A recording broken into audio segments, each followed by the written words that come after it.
came unto him a centurion, beseeching him, and saying, Lord, my servant lieth at home sick of the palsy, grievously tormented. And Jesus saith unto him, I will come and heal him. The centurion answered and said, Lord, I am not worthy that thou shouldest come under my roof, but speak the word only. My servant will be healed, for I am a man under authority. And he saith unto them, Why are ye fearful, O ye of little faith? Then he arose and rebuked the winds and the sea, and there was a great calm. The men marveled, saying, What manner of man is this, that even the winds and the sea obey him?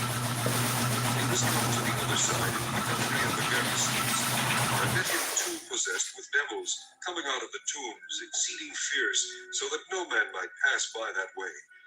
Behold, they cried out, saying, What have we to do with thee, Jesus, thou Son of God? Art thou come hither to torment us before the time?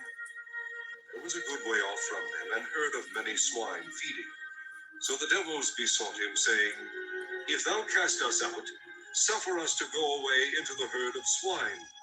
And he said unto them, Go. And when they were come out, they went into the herd of swine, and behold, the whole herd of swine ran violently down a steep place into the sea, and perished in the waters. And they that kept them fled, and went their ways into the city, and told everything, and what was befallen to the possessed of the devils. And behold, the whole city came out to meet Jesus. And when they saw him, they besought him that he would depart out of their coasts. Chapter 9. And he entered into a ship, and passed over, and came into his own city. And behold, they brought to him a man sick of the palsy, lying on a bed. And Jesus, seeing their faith, said unto the sick of the palsy, Son, be of good cheer, thy sins be forgiven thee. And behold, certain of the scribes said within themselves, This man blasphemeth. And Jesus, knowing their thoughts, said, Wherefore think ye evil in your hearts? For whether is easier, to say, Thy sins be forgiven thee, or to say, Arise and walk? But that ye may know that the Son of Man hath power on earth to forgive sins, then saith he to the sick of the palsy, Arise, take up thy bed, and go unto thine house. And he arose and departed to his house. But when the multitude saw it, they marveled, and glorified God, which had given such power unto men. And as Jesus passed forth from thence, he saw a man named Matthew sitting at the receipt of custom. And he saith unto him, Follow me. And he arose and followed him. And it came to pass, as Jesus sat at meat in the house, behold, many publicans and sinners came, and sat down with him and his disciples. And when the Pharisees saw him, they said unto his disciples, Why eateth your master with publicans and sinners? But when Jesus heard that, he said unto them, They that be whole need not a physician, but they that are sick. But go ye and learn what that meaneth. I will have mercy and not sacrifice, for I am not come to call the righteous, but sinners to repentance. Then came to him the disciples of John, saying, Why do we and the Pharisees fast oft, but thy disciples fast not? And Jesus said unto them, Can the children of the bride chamber mourn, as long as the bridegroom is with them? But the days will come when the bridegroom shall be taken from them, and then shall they fast. No man putteth a piece of new cloth unto an old garment, for that which is put in to fill it up taketh from the garment, and the rent is made worse. Neither do men put new wine into old bottles, else the bottles break, and the wine runneth out, and the bottles perish.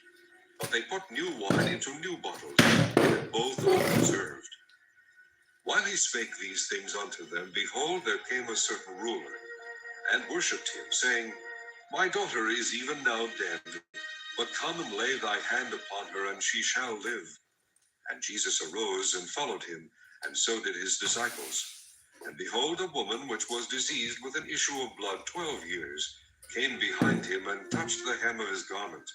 For she said within herself, If I may but touch his garment, I shall be whole. But Jesus turned him about, and when he saw her, said, Daughter, be of good comfort. Thy faith hath made thee whole. The woman was made whole from that hour.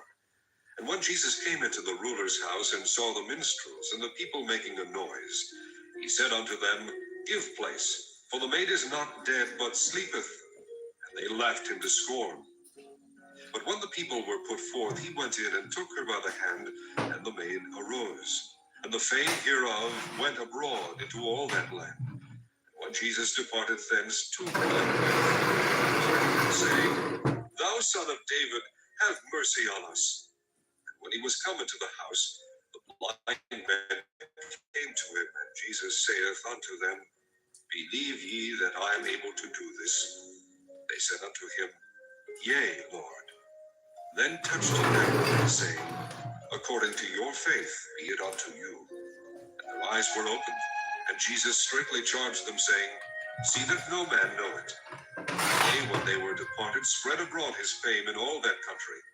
As they went out, behold, they brought to him a dumb man, possessed with a devil. When the devil was cast out, the dumb spake. And the multitudes marveled, saying, It was never so seen in Israel. But the Pharisees said, He casteth out devils through the prince of the devils. And Jesus went about all the cities and villages, teaching in their synagogues, and preaching the gospel of the kingdom, and healing every sickness and every disease among the people. But when he saw the multitudes, he was moved with compassion on them, because they fainted and were scattered abroad as sheep having no shepherd. Then saith he unto his disciples, The harvest truly is plenteous, but the laborers are few. Pray ye therefore the Lord of the harvest, that he will send forth laborers into his harvest.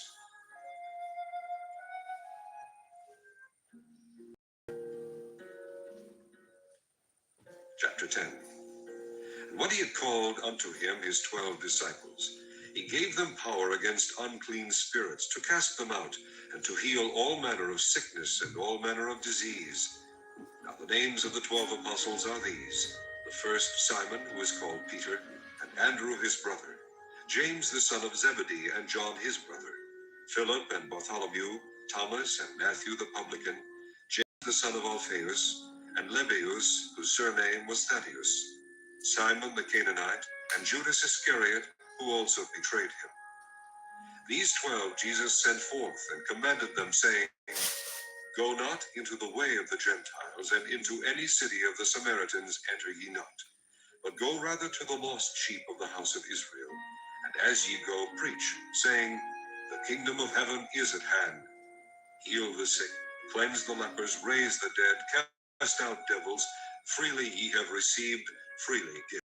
Provide neither gold, nor silver, nor brass in your purses, nor scrip for money, neither two coats, neither shoes, nor yet staves, for the workman is worthy of his meat. And into whatsoever city or town ye shall enter, inquire who in it is worthy, and there abide till ye go thence. When ye come into an house, salute it. And if the house be worthy, let your peace come upon it. But if it be not worthy, let your peace return to you. And whosoever shall not receive you, nor hear your words, when ye depart out of that house or city, take off the dust of your feet. Verily I say unto you, it shall be more tolerable for the land of Sodom and Gomorrah in the day of judgment than for that city. Behold, I send you forth as sheep in the midst of wolves. Be ye therefore wise as serpents, and harmless as doves. But beware of men, for they will deliver you up to the councils, and they will scourge you in their synagogues. And ye shall be brought before governors and kings for my sake, for a testimony against them and the Gentiles. But when they deliver you up, take no thought how or what ye shall speak, for it shall be given you in that same hour what ye shall speak. For it is not ye that speak, but the Spirit of your Father which speaketh in you. And the brother shall deliver up the brother to death, and the father the child, and the children shall rise up against their parents, and cause them to be put to death. And ye shall be hated of all men for my name's sake, but he that endureth to the end shall be saved. But when they persecute you in this city, flee ye into another. For verily I say unto you, ye shall not have gone over the cities of Israel till the Son of the disciple is not above his master, nor the servant above his Lord. It is enough for the disciple that he be as his master, and the servant as his Lord. If they have called the master of the house Beelzebub, how much more shall they call them of his household? Fear them not, therefore, for there is nothing covered that shall not be revealed, and hid that shall not be known. I tell you in darkness, that speak ye in light. And what ye hear in the ear, that preach ye upon the housetops. And fear not them which kill the body, but are not able to kill the soul. But rather fear him which is able to destroy both soul and body in hell. Are not two sparrows sold for a farthing? And one of them shall not fall on the ground without your Father. But the very hairs of your head are all numbered. Fear ye not, therefore, ye are of more value than many sparrows. Whosoever therefore shall confess me before men, him will I confess also before my Father which is in heaven. But whosoever shall deny me before men, him will I also deny before my Father which is in heaven. Think not that I am come to send peace on earth. I came not to send peace, but a sword.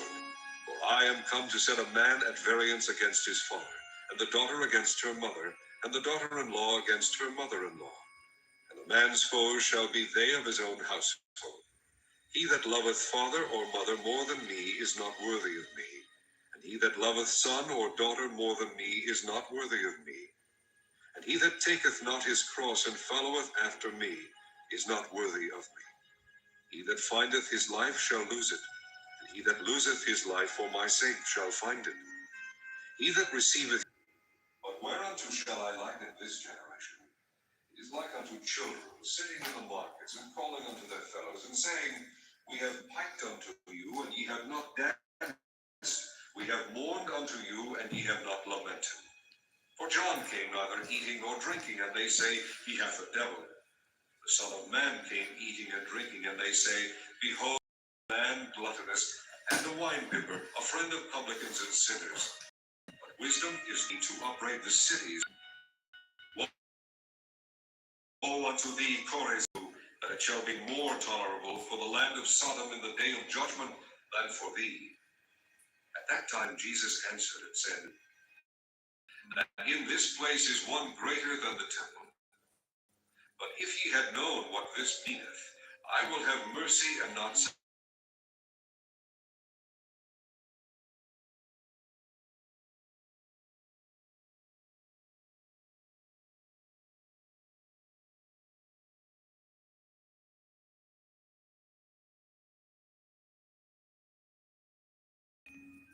When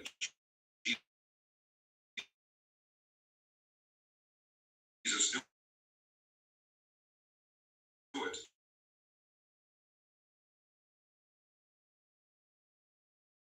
he withdrew himself from and charged them that they should not make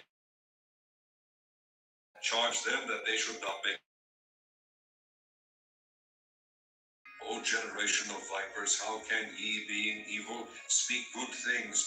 For out of the abundance of the heart of the mouth speaketh. A good man out of the good treasure of the heart bringeth forth good things, and an evil man out of the evil treasure bringeth forth evil things. But I say unto you, that every idle word that men shall speak, they shall give account thereof in the day of judgment.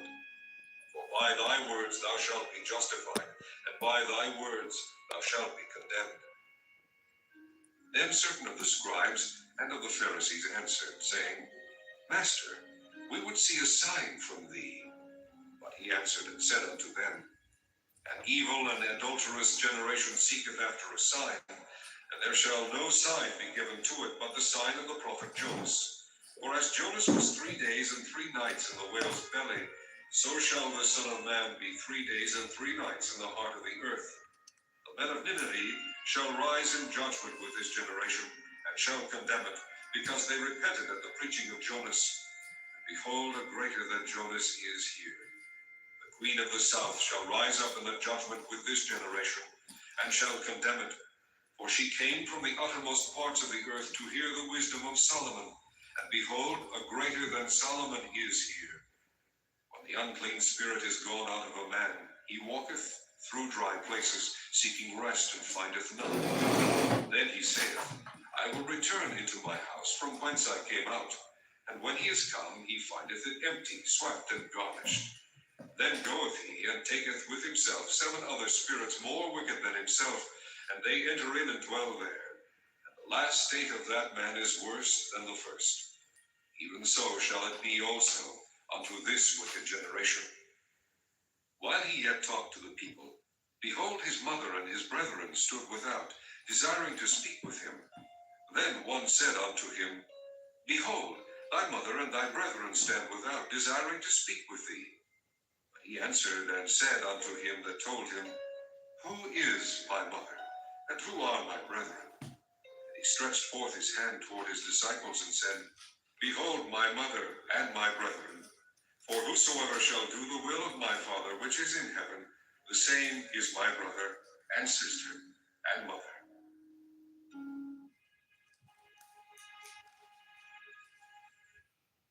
Chapter 13.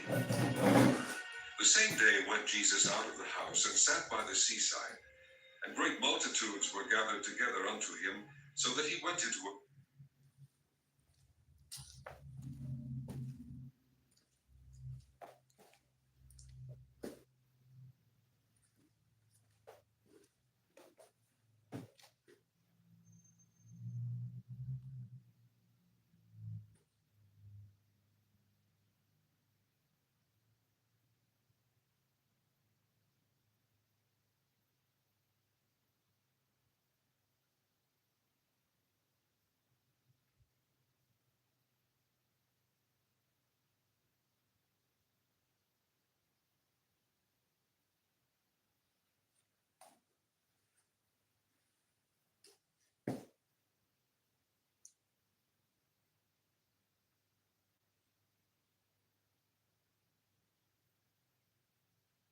Chapter 20. And God spake all these words, saying, I am the Lord thy God, which have brought thee out of the land of Egypt, out of the house of bondage. Thou shalt have no other gods before me. Thou shalt not make unto thee any graven image, or any likeness of anything that is in heaven above, or that is in the earth beneath, or that is in the water under the earth. Thou shalt not bow down thyself to them, nor serve them. For I, the Lord thy God, am a jealous God, visiting the iniquity of the fathers upon the children unto the third and fourth generation of them that hate me, and shewing mercy unto thousands of them that love me, and keep my commandments. Thou shalt not take the name of the Lord thy God in vain, for the Lord will not hold him guiltless that taketh his name in vain. Remember the Sabbath day to keep it holy. 6 days shalt thou labor, and do all thy work. But the seventh day is the Sabbath of the Lord thy God. In it thou shalt not do any work, thou, nor thy son, nor thy daughter, thy manservant, nor thy maidservant, nor thy cattle, nor thy stranger that is within thy gates. For in 6 days the Lord made heaven and earth, the sea, and all that in them is, and rested the seventh day. Wherefore the Lord blessed the Sabbath day, and hallowed it. Honor thy father and thy mother, that thy days may be long upon the land which the Lord thy God giveth thee. Thou shalt not kill, thou shalt not commit adultery, thou shalt not steal. Thou shalt not bear false witness against thy neighbor. Thou shalt not covet thy neighbor's house. Thou shalt not covet thy neighbor's wife, nor his manservant, nor his maidservant, nor his ox, nor his ass, nor anything that is thy neighbor's. And all the people saw the thunderings and the lightnings and the noise of the trumpet and the mountain smoking. And when the people saw it, they removed and stood afar off. And they said unto Moses, Speak thou with us, and we will hear. But let not God speak with us, lest we die. And Moses said unto the people, Fear not, for God is come to prove you, and that his fear may be before your faces, that ye sin not. And the people stood afar off, and Moses drew near unto the thick darkness where God was. And the Lord said unto Moses, Thus thou shalt say unto the children of Israel, Ye have seen that I have talked with you from heaven. Ye shall not make with me gods of silver, neither shall ye make unto you gods of gold. An altar of earth thou shalt make unto me, and shalt sacrifice thereon thy burnt offerings, and thy peace offerings, thy sheep and thine oxen. In all places where I record my name I will come unto thee, and I will bless thee. And if thou wilt make me an altar of stone, thou shalt not build it of hewn stone, for if thou lift up thy tool upon it, thou hast polluted it. Neither shalt thou go up by steps unto mine altar, that thy nakedness be not discovered thereon. Chapter 21. Now these are the judgments which thou shalt set. All right. We're going to get started now. You're blessed to be here.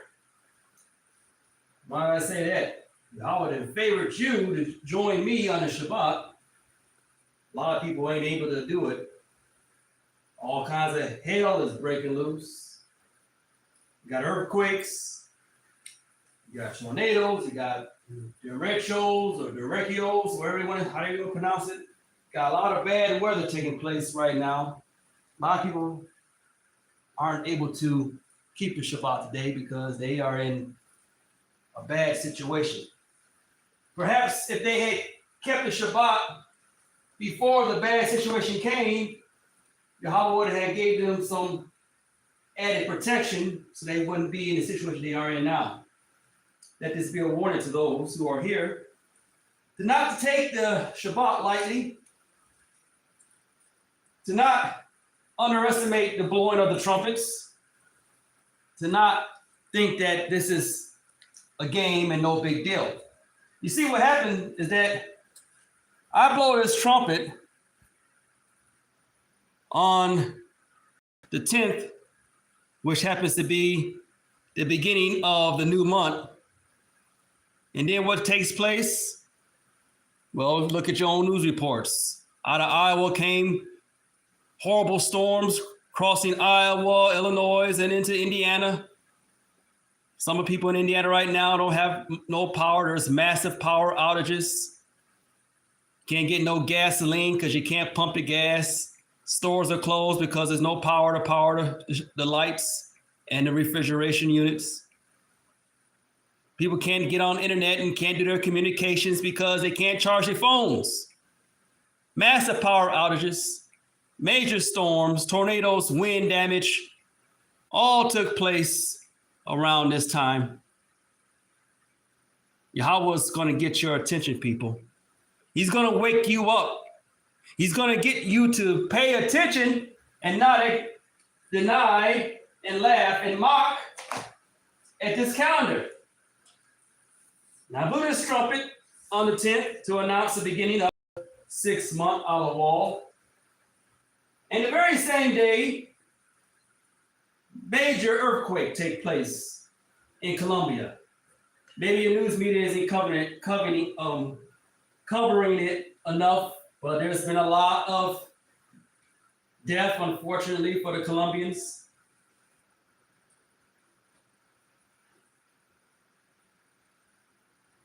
The death toll is rising. It took place on the 10th of August, and at least over 100 people have been, and the death toll could be higher than that since last time I took a look at it, but you got thousands that are homeless right now, buildings destroyed. 7.4, I believe, magnitude, 7.4 magnitude. Thousands are missing. So it's really bad. This is a wake-up call, because you know what? A lot of my people are all over this world. A lot of them are in Colombia. Some of them are in Indonesia. And guess what? Today there was an earthquake in Indonesia, a 7.7 earthquake. That's just a few days away from the beginning of the month. You see, Colombia was the announcement, a wake-up call to Israel that they need to start to get their act together. I blow the trumpet to announce the beginning of the month. People laugh, they think it's a joke, they think I'm crazy. But Yahweh, the God of heaven and earth, your God, he sees all that mocking, he sees all that scoffing. And when the big one happens right here in the States, you won't be mocking then. You won't be laughing then. When hellfire and brimstone fall from the sky, you won't be mocking then. You better start taking it serious. And then guess what? There's another earthquake that took place yesterday in Spain. So you got from Colombia to Indonesia to Spain. What does that tell you? What is this all about? Then the massive raging storms that took place. Many people are suffering. Ravaging this country with storms and tempests, huge downpour. Chicago, hit really bad. The south suburbs hit really bad. Yahweh is going to get your attention. He wants you to pay attention. He wants you to understand time. He wants you to know that this calendar that Yahweh has given me is his divine time. He wants you to know that you're going to have to keep his holy Shabbat. Q, if you're listening, this is for you. You got to pay attention now. This is your Shabbat week. You know, I made a video. I'll try to upload it again. Talk about it a little bit more. Well, I'll just do it right now. Maybe you're listening. Maybe you're that viewer that's listening right now. You see, you got these days of the week here. Sunday and Monday and Tuesday, Wednesday, all the way till Saturday. And we're just going to get right here. You got to ask yourself the question, why did the Sabbath get its name changed to Saturday? Why did the pagans use Satan's name to override the Shabbat? Because the enemy, your enemy, is trying to steal, rob you of the truth. He doesn't want you to know. He wants to imitate God. He wants to try to be like the Most High and steal the day that he gave you to keep holy and name it after himself. And then your churches don't do you any good, because then they'll tell you, well, we're going to change the Sabbath from being on Saturday and we're going to put it on Sunday. Who gave them the right to do it? You see, they go to church on Sunday and they ridicule those who do it on Saturday as being radical or extremists or Judaizers. They like to use that term. Use these terms to make it seem as though the right way to do things is evil and the wrong way to do things is right. And the scripture talks about that. Woe to those who say the right is evil or unrighteous and the unrighteous is right. That's what the society we're in right now. They're just flipping everything upside down. You're going to have to take your mind and cleanse your mind of all that garbage that you done learned. And I just can't say it any other way. I cannot be gentle with it. You got a lot of garbage in your mind. A lot of bad teachings. You got to let it go. Throw it up. Just blah. Throw it up. Clear your mind and listen to what I'm telling you, because I'm going to tell you the truth. I'm not trying to make no money off you. You don't see no Cash App. You don't see no PayPal. You don't see any type of financial institutions on my channel trying to get you to give me money. I don't need your money. Okay? I'm not doing it for the money. The message I give is not a popular message. If I want to do it for the money, I would tell you nice things. I would smile. I would put on a suit. I would sing you a song, you know? But no, I'm not doing that, because that's not why I'm here. Yahweh didn't send me here to say nice things to you. I'm going to say hard things to you, things that you don't like to hear, things that's going to be different, a little unnerving to you, because you're going to be like, what? No. It can't be that. No, you got that wrong. And that's fine. I want you to think. I want you to challenge me. I want you to question me. And together we will sharpen each other and grow stronger in this. So I'm bringing up the calendar because also, as we come to the end of the 6th month, we will enter the 7th month, which is called Ayatanayam. I'll show it to you. And guess what? The beginning of the 7th month will be actually the 11th of what they call September. And that is the first day of the memorial of blowing of trumpets. So mark on your calendar. The 7th month is the day The first day of the seventh month is the day that we memorialize the blowing of trumpets. See, you got to know time. You got to know when things begin, because if you don't, you're going to have your holidays all on the wrong day. Yahweh ain't with that. He ain't with your error. He's not looking at you like, oh, well, you tried. Yahweh's a God of accuracy. He can give you accuracy. He can get you there. But you have to realize that your error, your folly, is not going to be sufficient. He doesn't want mistakes. He wants perfection. Yahweh said, be you perfect as my Father in heaven is perfect. He wouldn't have given you that commandment if it wasn't possible. So we can get there, but you got to have to know time. And I'm here to give you the time, the accurate time, so that way you'll know. And let these things that take place be confirmation. You see, this horrible weather, these earthquakes, all pretty much being triggered on the day of the blowing of the trumpet, is a sign to you, sign to me, sign to anyone who has a reasonable mind to realize that, must be something to this. He out there blowing that little horn, and you think it's a joke? I'm announcing the countdown. Something worse is coming. And Yahweh works through his divine calendar. It's not a coincidence that the seventh month is on September 11th. I think I better make that emphasis. You better be marking your calendar for September 11th. We all know what took place on that dreadful day. Well, I'll be blowing a trumpet. I'll be celebrating. And you should celebrate with me the memorial of blowing of trumpets. All right, let's move into the lesson. Let me introduce myself for those who just come in, because this is a live video. And then when I finish, it'll go through YouTube's standards and whatever they got to double check, make sure everything is, I'm not saying anything wrong, I guess.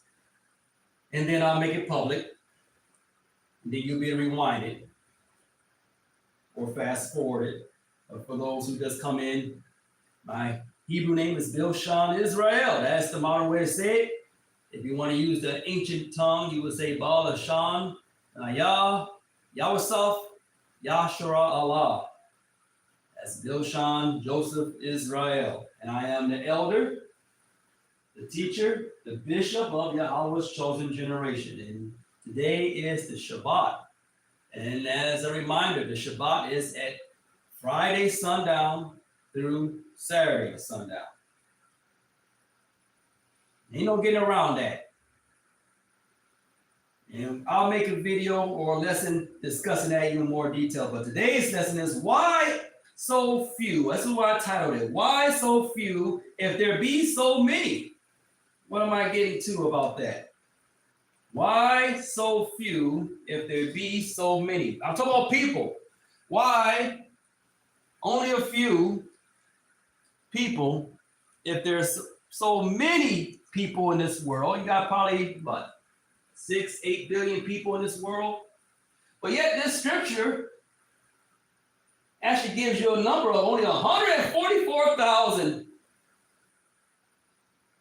That we know for sure. Yahweh is dealing with the minority people.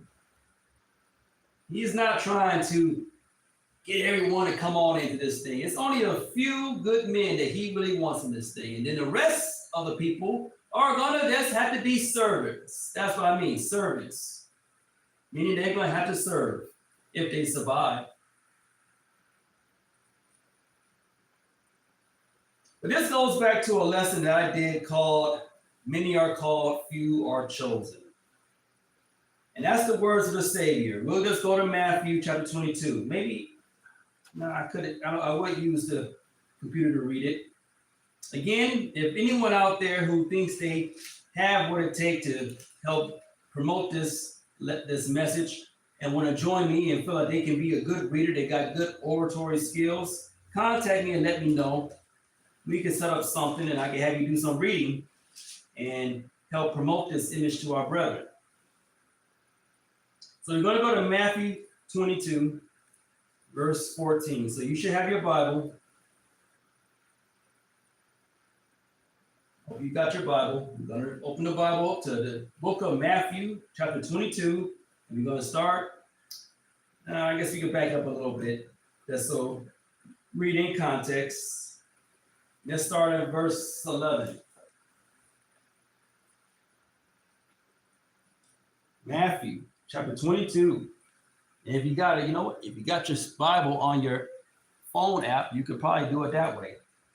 Matthew 22, verse 11. And when the king came in to see the guests, and he saw there a man which had not on a wedding garment. And he said unto him, Friend, how camest thou in hither, not having a wedding garment? And he was speechless. Then said the king to the servants, Bind him hand and foot, and take him away, and cast him into outer darkness. There shall be weeping and gnashing of teeth. Here's verse 14. For many are called, but few are chosen. Right here, Yahweh is making a point. The Son of God, who you know as Jesus, but have been misinformed to call him that corruptible name. His name is Yahweh Shai. Yahweh Shai is given a parable, and he's explained that this is how this is, all right? Let's just be very brief about it. This is how this works. You got a king who says, I want to have a wedding for my son, referring to himself, Yahweh Shai, and I want to bring in some guests, and we're going to have this big party. And people begin to make excuses. They say they can't make it. The king gets angry, like, well, get some more people out there. Bring them in. And that's what happens. People bring in, his servants bring in more people. And then the king looks at the people and says, hey, some of you guys ain't right. You don't got their wedding garment on. Bind them hand and foot and get them out of here. So you got to ask yourself a question. I thought that the king wanted a lot of people to come in. The king's like, I don't care. If you ain't right, he don't want you. He will bind you hand and foot and cast you out. This is the nature of the God that we're dealing with, people. He's not this all loving, oh, at least you came, at least you tried. He ain't into that. He wants you to be seriously dedicated into this, and you better be an Israelite. Let me not go too far into that. Some of you guys won't understand this just yet. Then he ends it and he says, many are called and few are chosen. So it's just like I just said. You got a lot of people called, but he's only going to choose a few. And the rest he don't care about. He is not a God of my majority that, hey, I just want everyone to join in. He is a God of minority.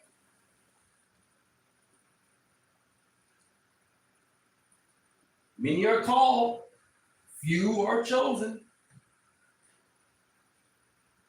He's trying to make it clear what that means. Don't get yourself too prideful and think, hey, I'm an Israelite. I got it. I'm good. No. Don't think, oh, well, I believe. And I pray. And I got faith. Don't think that's it. You better have what it takes. You better be really serious in this. Better review my last lesson I did about healing and understand what it takes to get your healing and what faith is all about. Faith ain't just words, not words play. Our father Abraham, he had faith, but he did stuff. He proved his faith. As James says, you better prove your faith. Your faith is perfected through your work. In other words, Yahweh's not going to be, you're not going to play a fool. You're not going to play him for a fool. You're not going to trick him. He knows what's going on.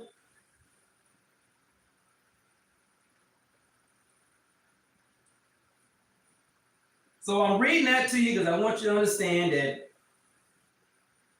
the reason there are so few yet so many, because Yahweh is selective. And this is unpopular to most people. People don't want to hear this. People don't want to hear anything about, you mean God is selective? Yes. Oh, God loves everybody. He wants everybody. No, Christian, no.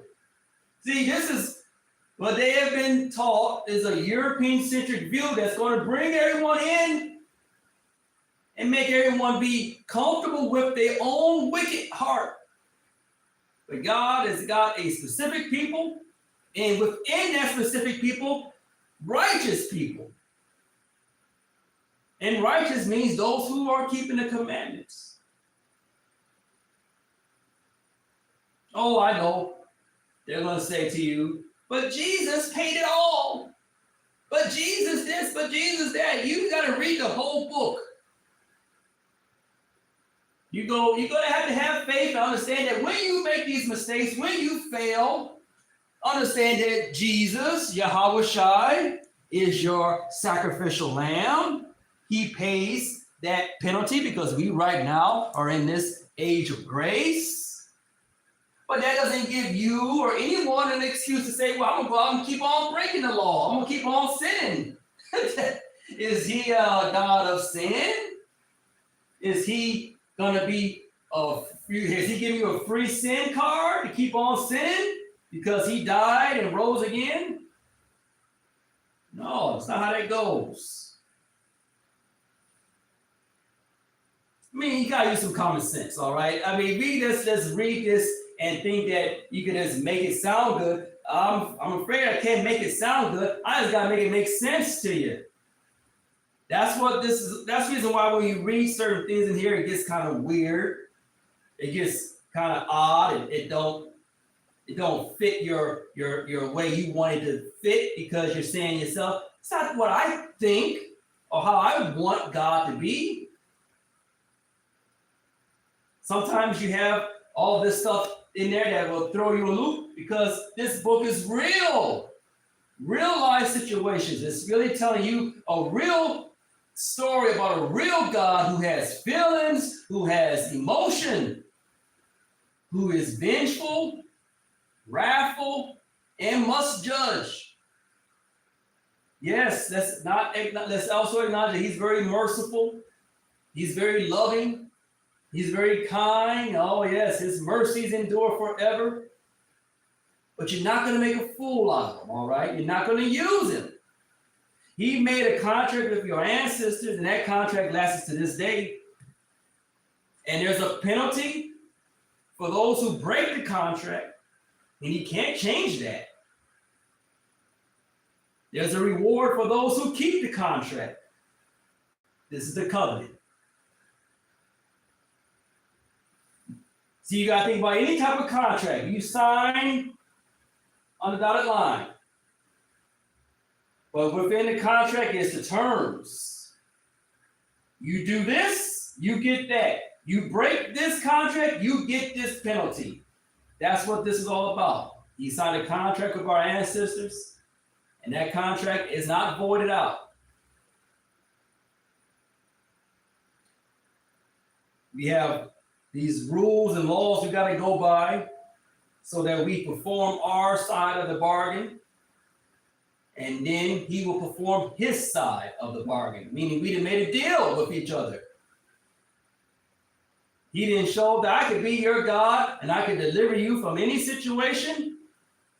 And if you do what I say, you keep my commandments and my ordinances, you be a special people, a peculiar people, a people just for me to be an example to the whole world, then I'll raise you up and make you be the superpower, to be the dominant power in the earth.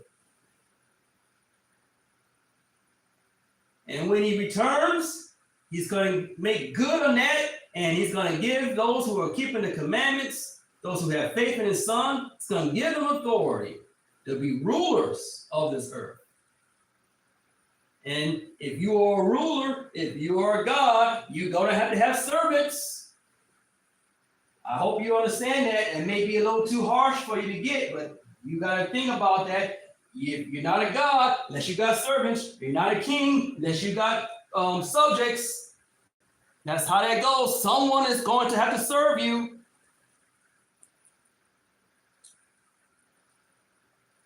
This is what I'm trying to prepare you for, my brother. Trying to get your mind to understand that there's greatness. There's greatness involved. It's not just about this current life. I'm thinking about the bigger picture, looking further beyond. It's a much bigger picture you got to look at here. You do this thing right now, you get rewarded. Instead of say the greater the sacrifice, the greater the reward.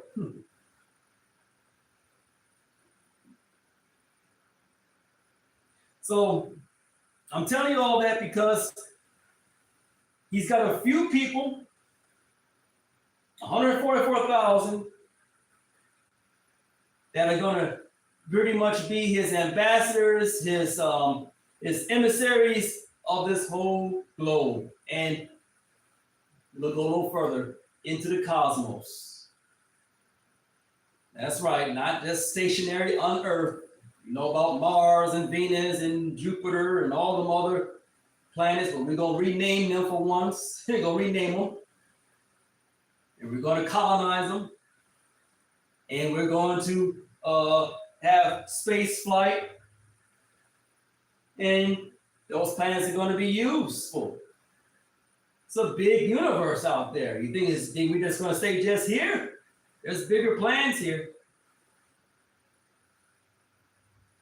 So 144,000 are going to help get this planet back to where it needs to be. And you know what? That's what I want to do. I want to read about it. Because we know for certain 12,000 out of every tribe. But yet that's still the minority. It may sound like a big number. That's still a minority. And where are those 12,000 at in the Bible? Where do we read about 12,000 or 144,000 of the 12 tribes of Israel? 12,000 out of each tribe. Let's just go read it. Matter of fact, I will use this, rest my voice a little bit.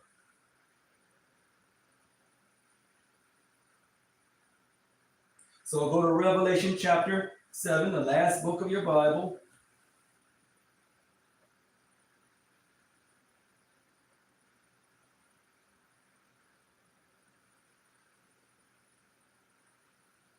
We'll read a few verses. We'll let the program read it. Before them, if thou art in Hebrews.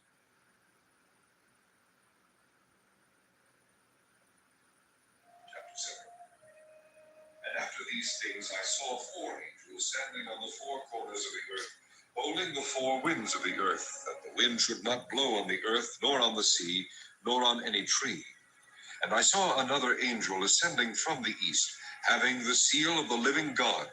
And he cried with a loud voice to the 4 angels, to whom it was given to hurt the earth and the sea, saying, Hurt not the earth, neither the sea, nor the trees, till we have sealed the servants of our God in their foreheads. I heard the number of them which were sealed, and there were sealed 144,000 of all the tribes of the children of Israel. Of the tribe of Judah were sealed 12,000. Of the tribe of Reuben were sealed 12,000. Of the tribe of Gad were sealed 12,000. Of the tribe of Aser were sealed 12,000. Of the tribe of Nephthalim were sealed 12,000. Of the tribe of Manasseh were sealed 12,000. Of the tribe of Simeon were sealed 12,000. Of the tribe of Levi were sealed 12,000.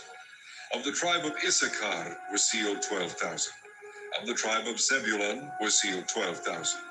Of the tribe of Joseph were sealed 12,000. Of the tribe of Benjamin were sealed 12,000. After this,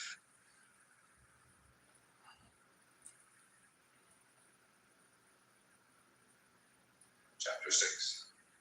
And I saw when the Lamb opened one of the seals, and I heard, as it were the noise of thunder, one of the 4 beasts saying, Come and see. And I saw, and behold, a white horse, and he that sat on him had a bow, and a crown was given unto him. And he went forth conquering and to conquer. And when he had opened the second seal, I heard the second beast say, Come and see. And there went out another horse that was red, and power was given to him that sat thereon to take peace from the earth, and that they should kill one another. And there was given unto him a great sword. And when he had opened the third seal, I heard the third beast say, Come and see. And I beheld, and lo, a black horse, and he that sat on him had a pair of balances in his hand.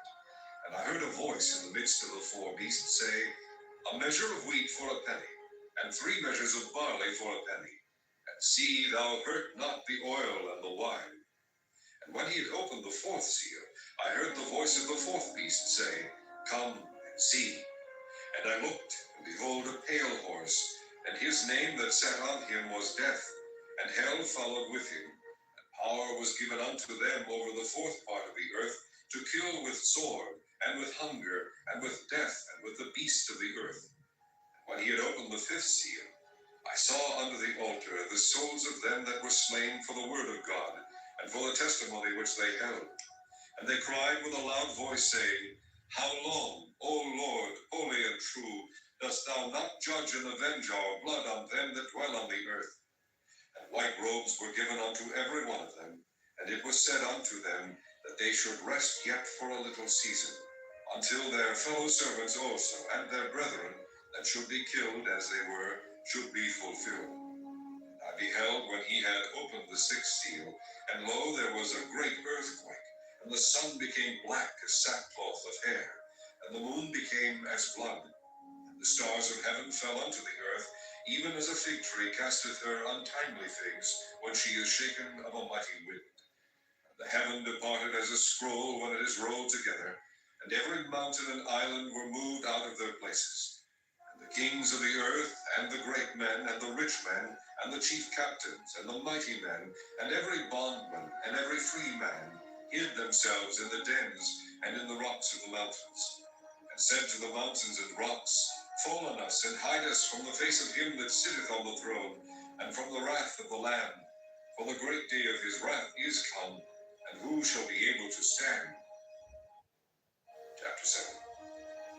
And after these things I saw 4 angels standing on the 4 corners of the earth, holding the 4 winds of the earth, that the wind should not blow on the earth, nor on the sea, nor on any tree.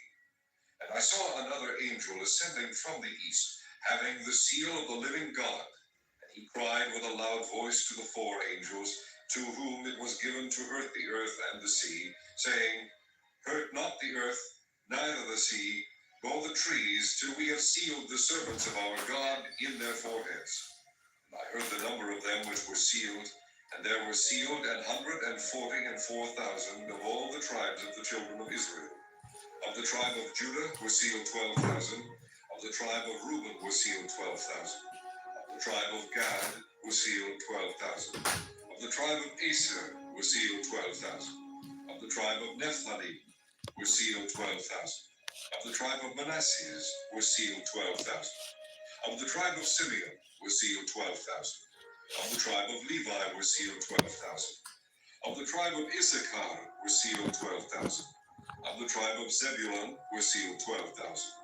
Of the tribe of Joseph were sealed 12,000. Of the tribe of Benjamin were sealed 12,000. After this I beheld, and lo, a great multitude which no man could number, of all nations and kindreds and people. We'll stop right there because I don't want to confuse anyone with anything else, because we got to talk about that. So you read here. Matter of fact, I want to make sure that that shows up good on the video. 12,000. Were sealed 12,000. And of Reuben was prince of our God, seal of the living God. 4 angels standing on. Chapter 7. And after these things I saw 4 angels standing on the 4 corners of the earth, holding the 4 winds of the earth, that the wind should not blow on the earth, nor on the sea, nor on any tree. And I saw another angel ascending from the east, having the seal of the living God. And he cried with a loud voice to the 4 angels, to whom it was given to hurt the earth and the sea, saying, Hurt not the earth, neither the sea, nor the trees, till we have sealed the servants of our God in their foreheads.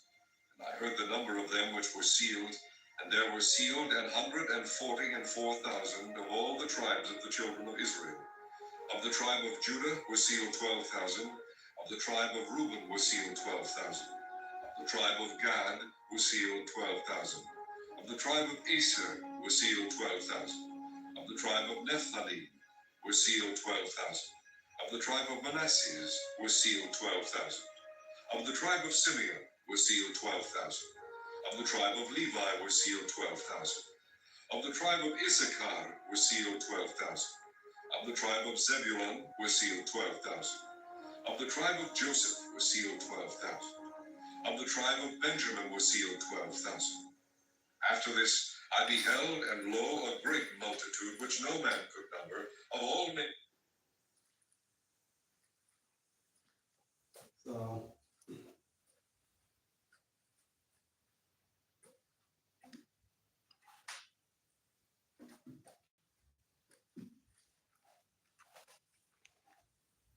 So that was Revelation chapter 7.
So now you see why it's important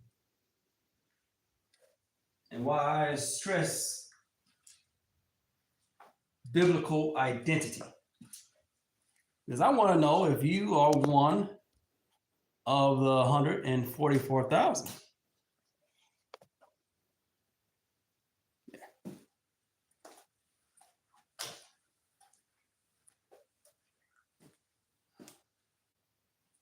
You should want to know. You may be one of the 144,000, but if you don't know your biblical identity, then you won't be able to know that.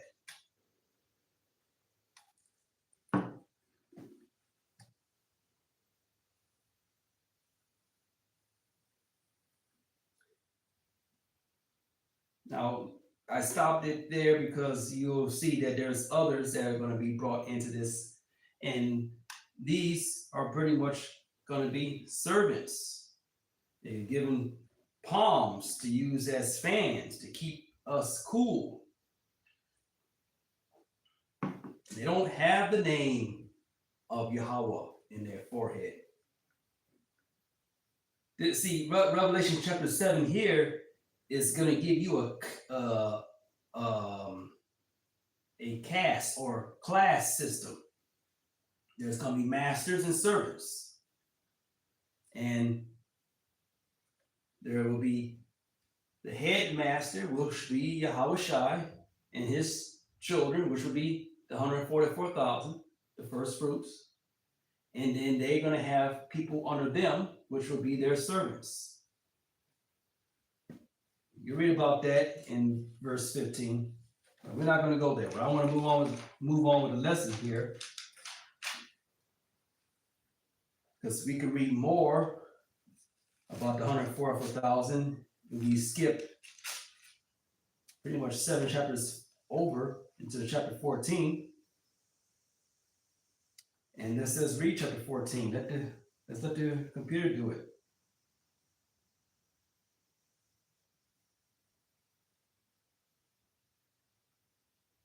And kindreds and people and tongues stood. Chapter 14. And I looked, and lo, a man stood on the Mount Sinai, and with him 144,000, having his father's name written in their foreheads. And I heard a voice from heaven, as the voice of many waters, and as the voice of a great thunder. And I heard the voice of harpers harping with their harps. And they sung, as it were, a new song before the throne, and before the four beasts, and the elders, that no man could learn that song but the 144,000 which were redeemed from the earth. These are they which were not defiled with women, for they are virgins. These are they which follow the Lamb whithersoever he goeth. These were redeemed from among men, being the first fruits unto God and to the Lamb. And in their mouth was found no guile, for they are without fault before the throne of God. And I saw another angel fly in the midst of heaven, having the everlasting gospel to... Stop right there. Now, I know some of you, you're saying, you heard that word, for these are virgins, that they are not defiled with women. And I know right now you're thinking, is that reason why I don't have a woman? Is that the reason why I'm still a virgin? No, Arion, that has nothing to do with physical virginity. Technically, ain't no man who's circumcised is a virgin. However, this woman that's being described here is symbolism. You can read about that in Zechariah chapter 5, verse 9. That'd be some homework for you to do. For all those who are interested in that, you write this down, Zechariah chapter 5, verse 9, and you'll find out what this woman represents. You see, some of this stuff is symbolisms here. So now, Jason, you know a little bit more now about the 144,000. You know that there's 12,000 out of each tribe. You know that they have their father's name sealed on their head. And you know that they have been chosen. They are the first fruits. They have been redeemed from amongst men. There's no guile in their mouth. They follow the Lamb, which is Yahushua, whithersoever he goes. These are his personal entourage. They are with him. They're going to do his commands and pretty much be his ambassadors throughout the entire world. These 144,000 is only from the 12 tribes of Israel. And I'm praying, Jason, that you may be one of them.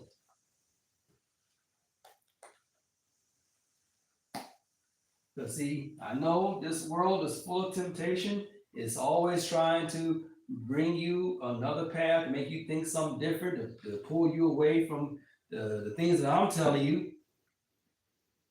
But you have to be steadfast in your election. You see, I'm praying for you that this will work out for you. But back to the lesson. Why only a few? I'm still not really answering the question. Why only a few? Well, if you just look at my video numbers and the likes or the hearts, I know I get very few of those. It's because the message is not popular, is not liked, it is suppressed, it is oppressed, it is depressed. You see, the world wants to depress me and depress you by suppressing the truth. But it don't work on me.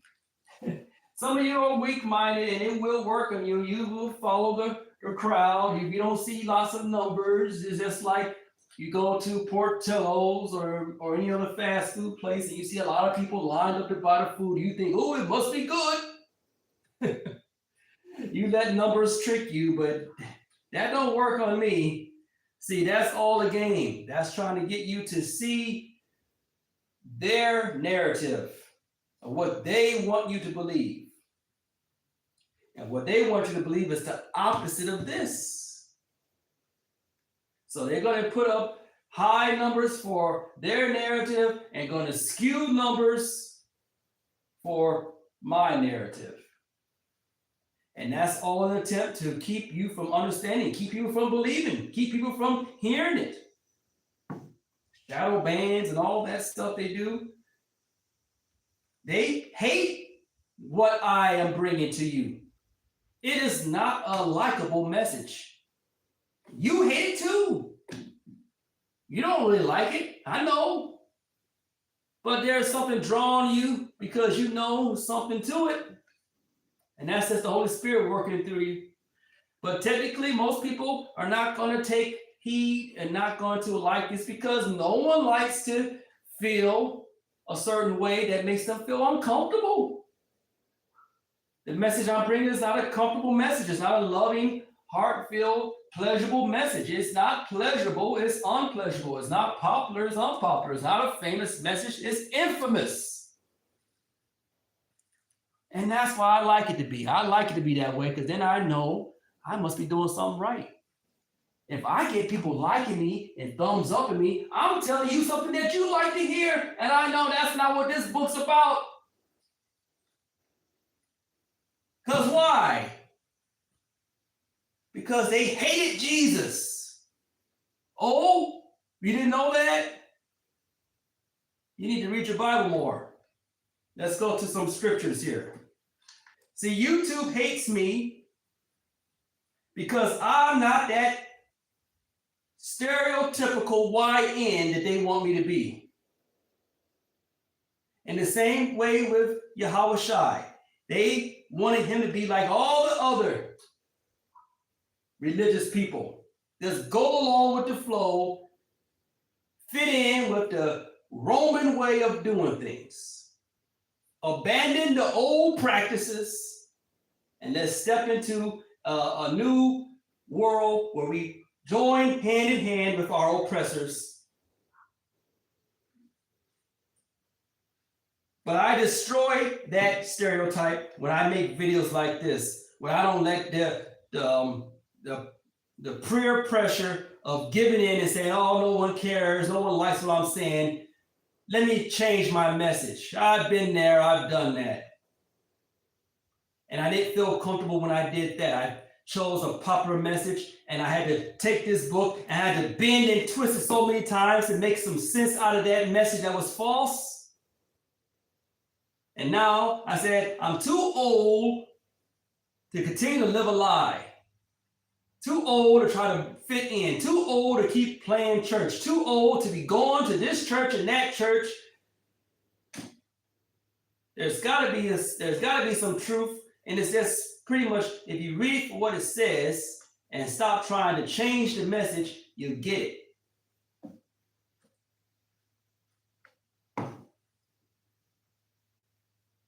So ultimately, it's not me that people hate. It's not really me. It's the message that I bring. You like me. You just don't like what I'm saying. You don't like who sent me to you. You despise and hate the messenger. But they say don't do that. Don't hate the messenger. I'm just a messenger. It's the person that's behind the messenger that's ultimately you don't like.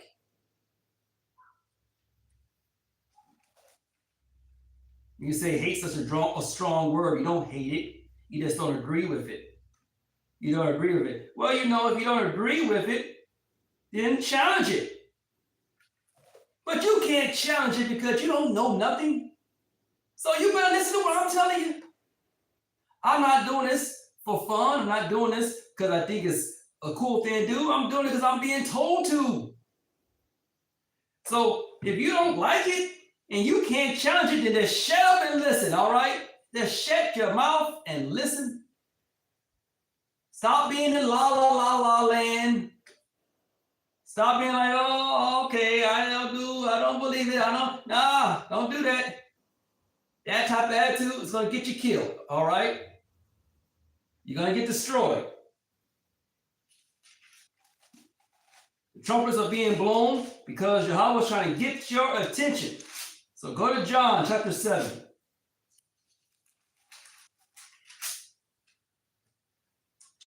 John chapter 7. New Testament for those out there who's like, oh, he's only in the Old Testament. He don't believe in no New Testament. I'm all in New Testament, baby. I love reading the New Testament. I may not agree with some of the letters that Paul is saying. Not everything Paul said is accurate. He is not the word of God. But I will use his letters when I see there's some value to it. But here we are in the New Testament, the book of John, or the Gospel of John, and we'll read chapter 7, verse 7.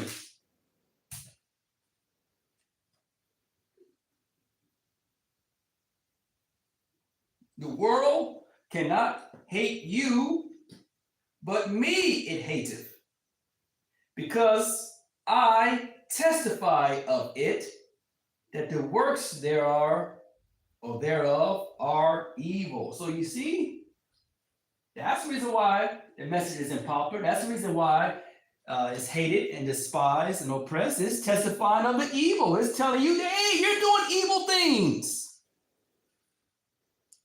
You don't want to hear it. You're going to have to get out of your mind that you are holier than thou. All right? You got to stop thinking that you have no sin. You're a liar if you think you're not sinning. You're a liar if you think you're perfect. Man, you got to acknowledge the fact that you got some sin. And that's the reason why James tells you got to confess your faults. He's trying to get you to understand you better humble yourself. So Yahushua says, they don't hate you. They hate me because I'm testifying of the works in this world that they're evil. And like I said, no one likes to be told they're wrong. That makes their flesh feel some kind of way. They get emotional. They got all jammed up in their feelings. See, when you do a deeper study too of this, you're gonna find out it ain't this.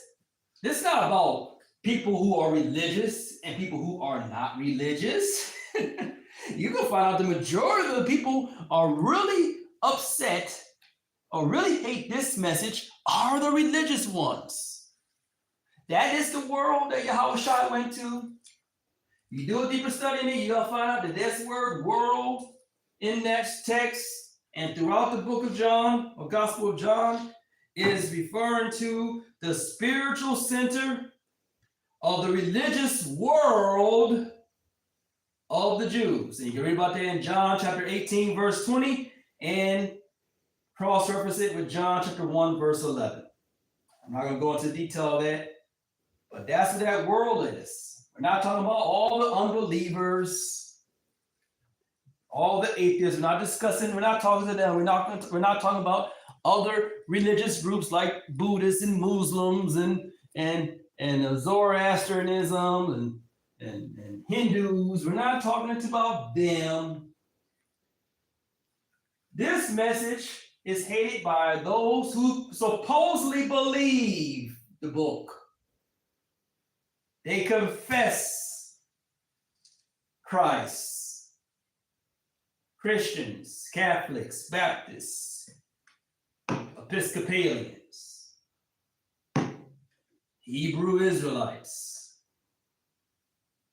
They're going to hate what I'm telling you because it don't agree with their flesh. Their flesh tells them to do a certain way, and I'm telling them that it's wrong. I tell them, don't you say happy Sabbath, because ultimately you are making the Sabbath be about luck and fortune and using the name of a pagan Egyptian god. Change your way of thinking. Change your way of using that word. And don't say it on the Shabbat, and that makes them offended. And then they hate this message that I'm bringing to them because I'm telling them, you're wrong. I tell you, you're going to have to stop breaking the Shabbat. The Shabbat is on a Friday night. And you're saying, no, man, Friday night is party night. You got to stop breaking the Shabbat. On Saturday, you know, I'm trying to be cutting your grass and mowing your lawn and doing your yard work and anything else around the house. You're like, no, man, that's the time to do it. So you see, I'm telling them that, and then they're going to tell me, we don't believe in no Sabbath. We go to church on Sunday. So you see, these are the people that are referred to as the world, the religious world.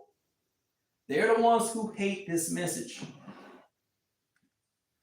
because they're doing evil and they believe that they're doing good. They have been deceived to think that they're doing good, but they're doing evil. So ultimately, it's your own religious brethren that's going to hate this message.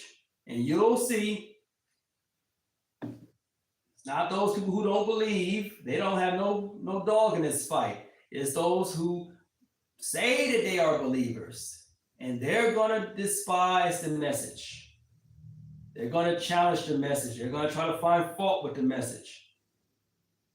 They hated it 2,000 years ago because their forefathers were rebellious children. They didn't want to keep the commandments, so they hated it then, and they hate it to this day. They're disobedient back then, and they're disobedient to this day. Unruly, stubborn, stiff-necked children. They want to change it to make it be something that's pleasing to their own soul versus doing it the way Yahweh says to do it. So they hate me, they hate Yahushai, they hate the message. John chapter 15. Let's go to John chapter 15 so you can read more about this hate. God don't hate nobody. That's what you'll say. But you do. You do. And God made you in his image. God hates evil. He hates Esau. And he hates those who lie and say one thing and do another. No hypocrites. John 15, verse 18. If the world hate you, you know that it hated me before it hated you. Let's go read a bit more. If you were of the world would love his own. But because you are not of the world, but I have chosen you out of the world, therefore the world hateth you. You see? You're still in the world. Get this. You're still in the world. So this is not referring to this physical plane. This is referring to the spiritual world. The religious spiritual world. Back then he was talking, and it still applies this day, of the religious center of Israel. That religious world. He called you out of that religious world. Come out of that religious world and get with the true faith, the true religion, the true pure religion.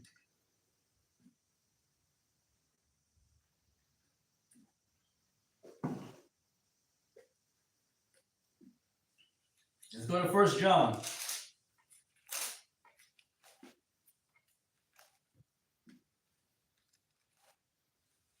1 John, which is no longer the gospel, but one of the letters from John. 1 John chapter 3. Let's see. Maybe we'll read something here while we're there. Chapter 3, verse 13. It says, marvel not, my brethren, if the world hate you. You see, don't marvel at this. Don't be shocked. That's the reason why I'm not surprised. This is not an unusual thing. Now, I'm not marveling at it. You shouldn't either. Don't be surprised when my videos are shadow banned, or my videos don't get no thumbs ups, or my videos don't get no views. You don't even know they are, for one thing. You can't say for sure. YouTube and hackers are constantly working against me, but their day is coming. But you don't know for sure how many people are really watching the video, because people within the YouTube community remove the views. You see it for your own self. Those who are in the system, they know you have so many views and they take them away from you. So don't marvel at that. Don't marvel when no one has anything nice to say, because I'm not teaching things that they want to hear. It's as simple as that. If I was being the average YN doing some goofy, clowning, and goofing off, they would love it. But because I am representing Yahweh's chosen generation, Yahweh then blessed me with my own sanctuary, the religious people are upset. They're envious and jealous.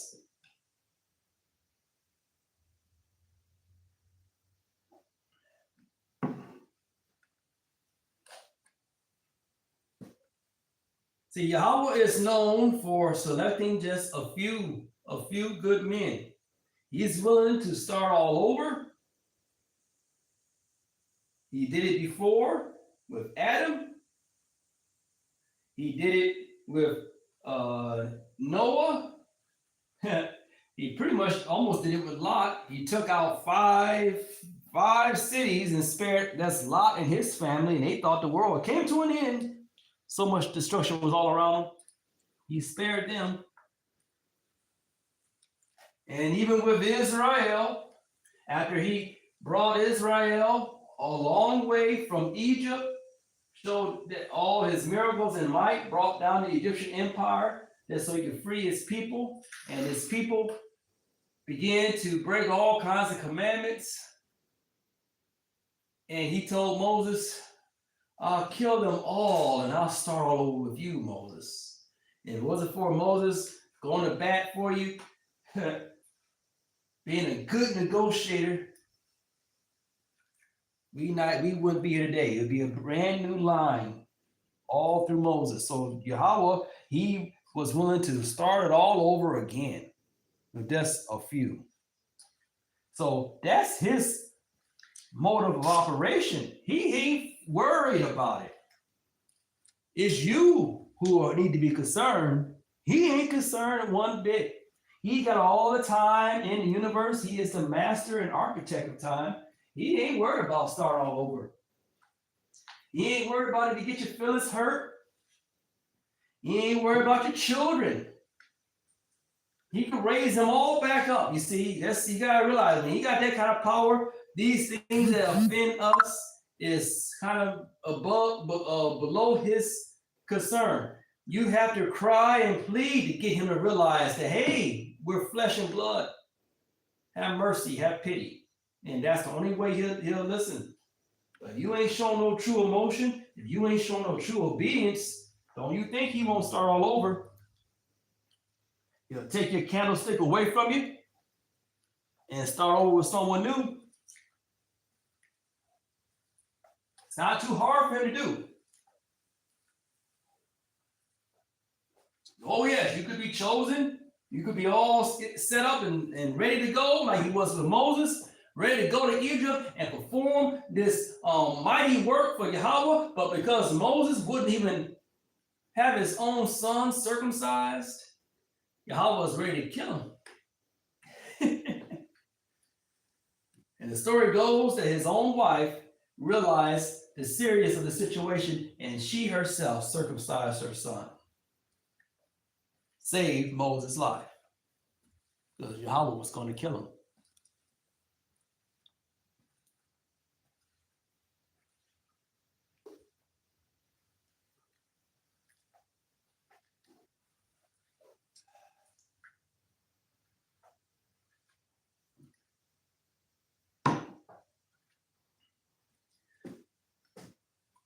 So why again? What's the answer? Why?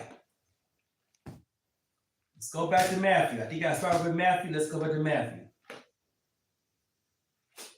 Why is it like this? Matthew chapter 7, verse 14.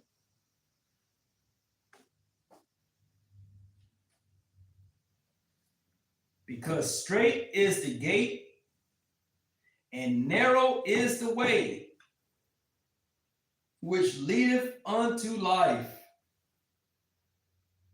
and few there be that find it. Few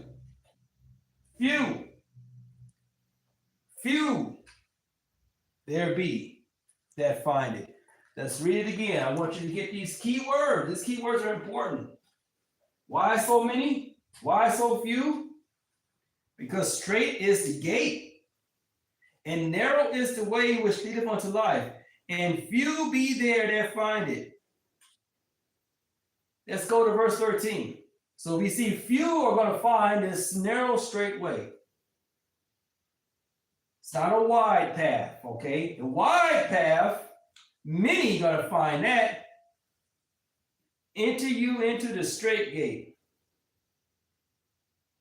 For wide is the gate, and broad is the way that leadeth to destruction, and many there be which go in thereat. See, he's telling you the majority, many is the majority of the people are going to be on the wrong path. They're going to find a wide path. And they all flow into that wide path. But there's only a narrow path that will lead you to salvation.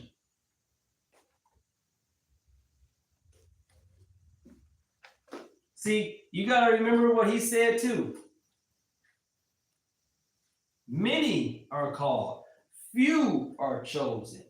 Many are called, and many are going to go into this wide path, but few are going to be chosen, and they are the few that find their way through that narrow path.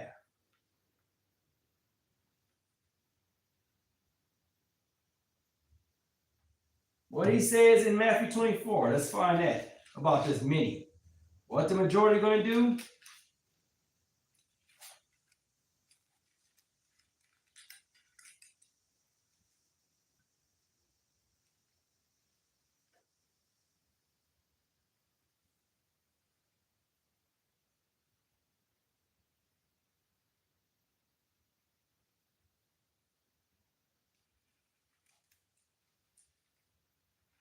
Mine writes, let me make sure, let me find it. I might be in the wrong spot.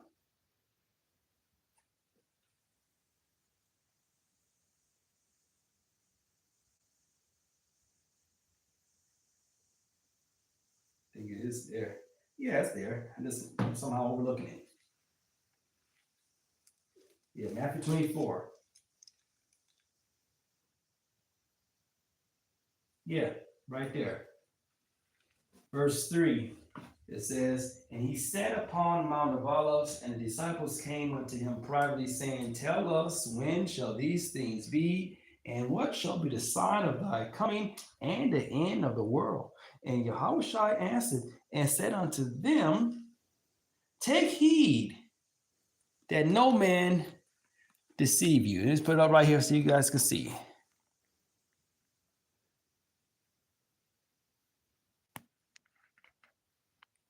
Verse 5 right there.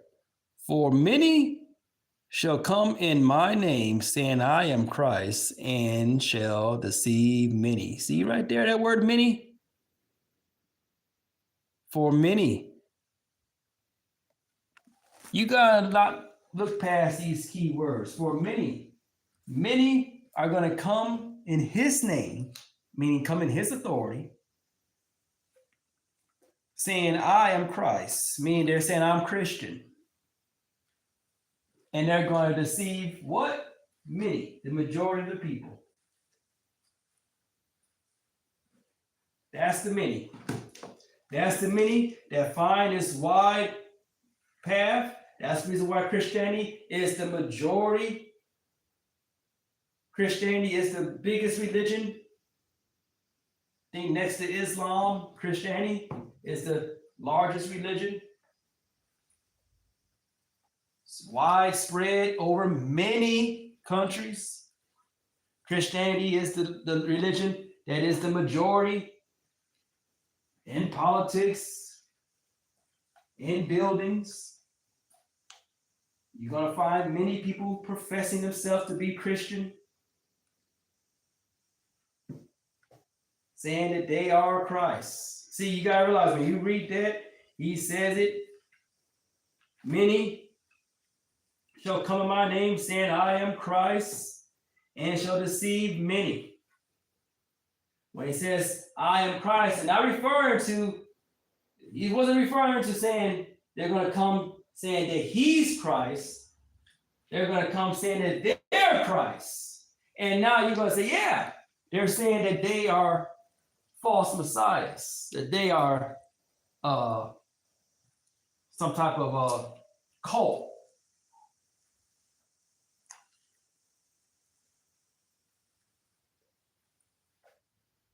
But no, what that's saying is that Christ is a representation of the Messiah. They're representing the Messiah. See, ultimately, a Christian is supposed to be a follower of Christ, a representative of Christ, a little Christ on the earth. So when it says that many are going to say, I'm Christ, they're saying many. He's saying many are saying, I'm Christian. And they're going to deceive many. So that's the reason why there's so many that's being deceived, so many that is on this wide, broad path. And they'll try to turn around and make it be the opposite, but I know that's not what he's telling you. He's telling you that these many are not the few. The few in number are the ones on the narrow path. So don't look at Christianity as the largest religion on the earth, therefore it is the right religion.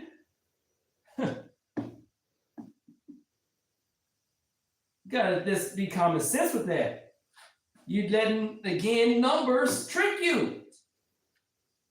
Didn't I just mention that large numbers don't make anything right? This is not democracy. The Bible's not about democracy. Yahweh ain't caring about your democratic way. He'll start the whole world over with just a few. To hell with the majority. To hell with the many and what they want and what they think. All right? Many people are going to try to make you feel that you're wrong in what you teach. That you're wrong to keep the Sabbath. That you're wrong to keep the feast days. That you're wrong to tell us that we should keep the commandments. That you're wrong to tell us that Israel is God's chosen people. See, they're going to try to tell you all these things, come against you about all this. They're going to tell you you're wrong about this calendar. Even though they can look with their own eyes, you see for your own self all the chaos that takes place based on that calendar. So don't be fooled by the many. Listen to the few. Here, I was going to read something to you, a little bit more about the few. So I was in Matthew chapter 7, where he says, there be few that be there that find it. Matthew chapter 7, verse 14. Now let's go to Daniel chapter 11. Let's go to Old Testament. I want you to see the connection, how it correlates with the New Testament here. Yahushua is giving you an understanding about the few. Go to the prophet Daniel chapter 11, verse 35. It says here, and some, not many, not all, but some of them of understanding shall fall, to try them, to purge them, to make them white, even to the time of the end, because it is yet for an appointed time.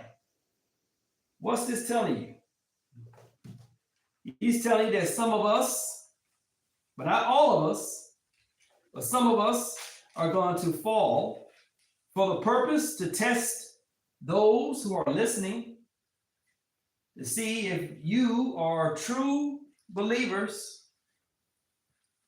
And we've seen that right within our own community, that you're going to see your people who know this book, who know, have heard, learned the truth, well, they're going to fall. Some of them are going to fall, meaning they're going to fall away from that truth. They're going to reject it. They're going to denounce the name. They're going to reject the calendar. They're going to reject the feast days. It is already destined. It's going to happen.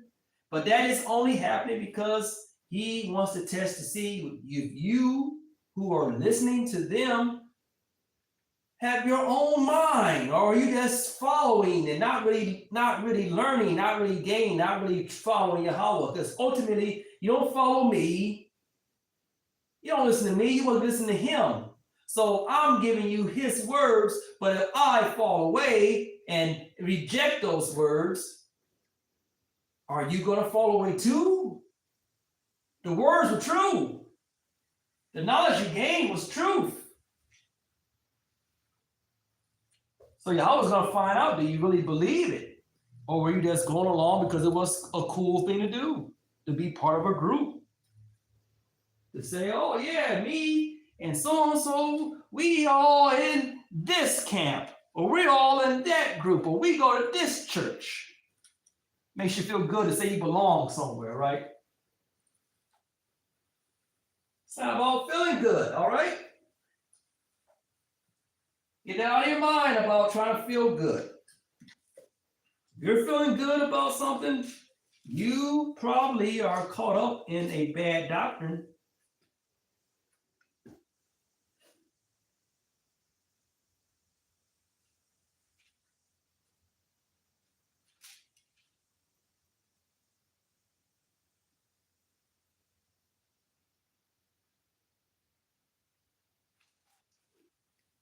So that's the end of my lesson.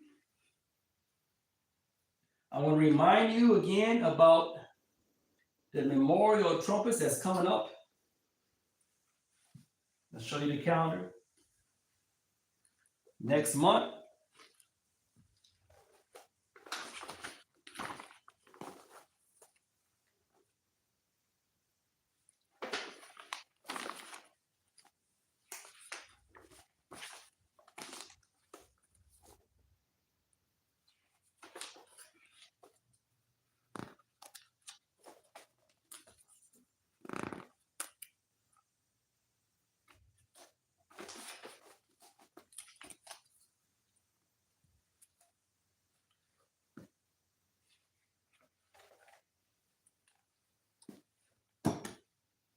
Okay. So next month on the 11th will be the first day of Ayatanayam, and that will be the memorial or the blowing of trumpets. Well, I'll blow the trumpet announced in the beginning of the month on the 10th, which is the 31st of Elul. I'll blow that trumpet to announce the beginning of the 7th month. See, I'm blowing the trumpet every month. So because I'm blowing the trumpet every month, I'm going to have to still blow it here. And then I'll blow some more and have a little something, little gathering or a little something to memorial the blowing of the trumpets there. So yeah, we have to keep ourselves mindful that this is the accurate feast days. Then we go here on the 20th, Day of Atonement. Then we go over here 15 days later, first day of the Feast of Tabernacles. And that feast now is going to last for 8 days. Okay. So if you want more information about that, keep watching, subscribe. I'll be doing lessons about it.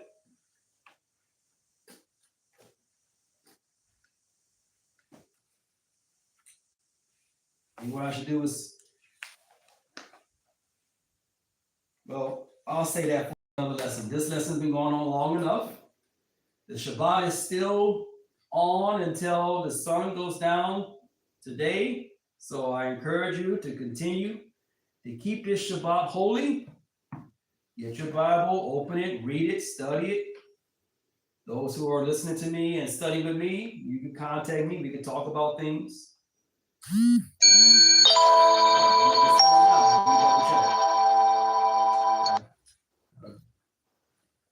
Maybe I got a question here. Let's see. That is not a question. That's a Snapchat. Oh, wait a minute. We do got someone here. Okay, so Steve Bono, 5874. So Yahweh came from Egyptian nomads in the year 1500 BCE from people who strayed away from God. Ra, correct? No, that is not correct. Well, let me read you again. You talk about Yahweh. Well, you didn't spell it right, but I think you mean Yahweh. If you are referring to Yahweh, then you're not correct in that.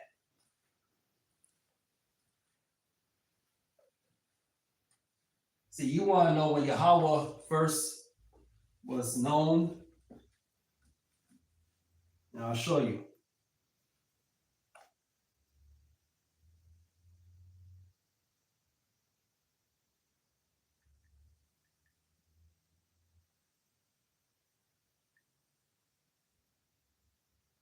We're going to go to Genesis.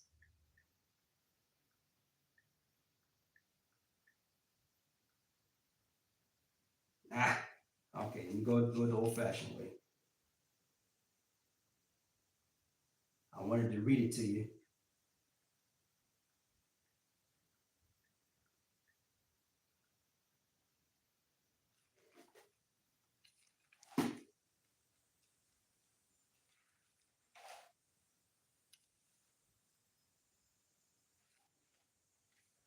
Well, I don't know if I should go to Genesis. Yeah, I guess we go there. Go to Genesis. Give me a second. I'll find it. Because you got to understand, Genesis is before Egypt.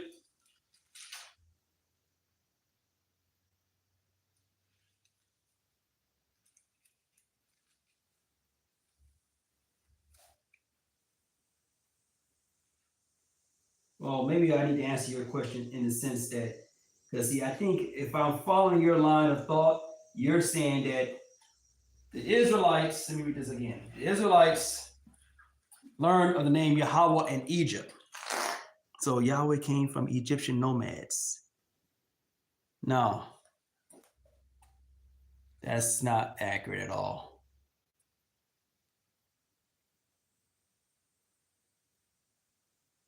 No.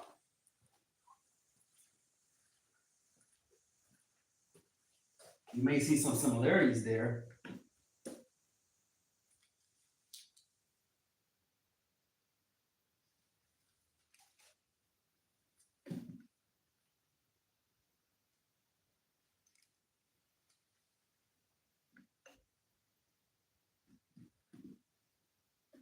All right, let's go to, I actually want to look it up in the, but we'll go to Genesis chapter 4.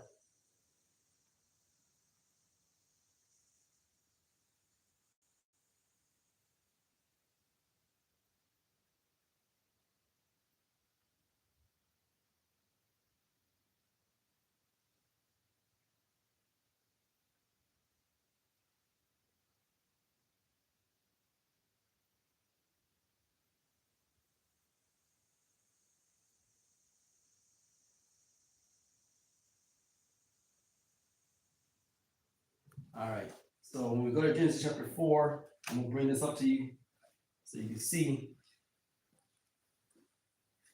Because see, you gotta remember there was Cain and Abel, right? And Abel was making sacrifices unto Yahweh. You gotta understand that Abel was way before this Egyptian nomads that you're talking about. So Abel was making sacrifices. They had to know the name of who they were making sacrifices to. So that's why you read here.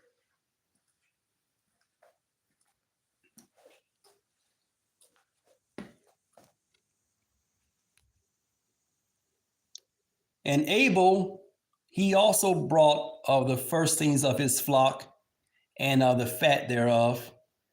And the Lord had respect unto Abel and to his offerings. Now you see the word Lord here is all caps. So this is your first instance that you know that this is not just Lord, but Yahweh. That's the Hebrew word. So they knew, Abel knew Yahweh. But let's go a little bit further.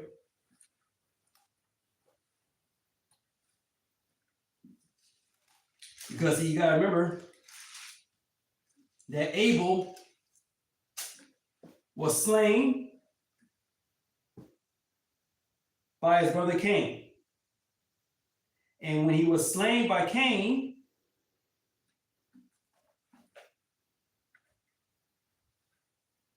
Adam and Eve had another son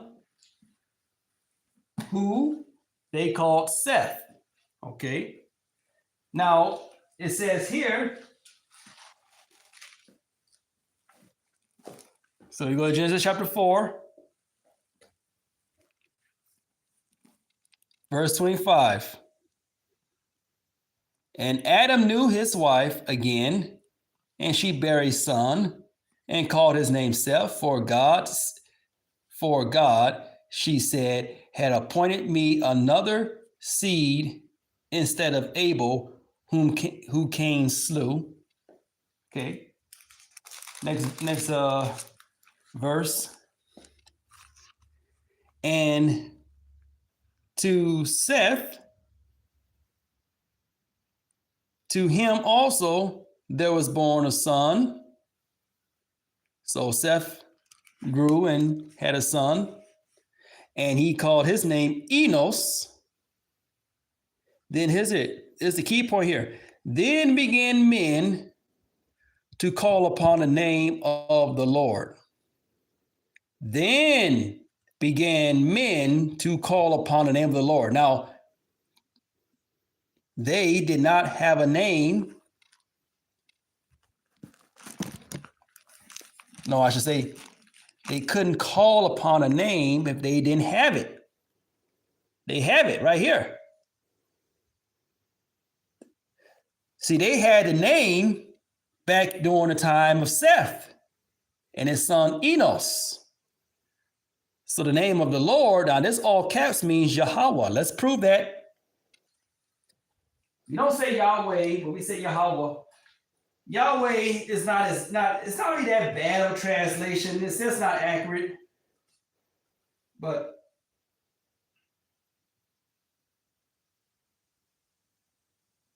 we're not trying to split straws here. I think I'm trying to get to the crux of your question, which is, when did this name come into existence? So this name had to come into existence at the time of Seth and Enos, because they called upon the name of the Lord. And here it is, Genesis chapter 4, verse 26.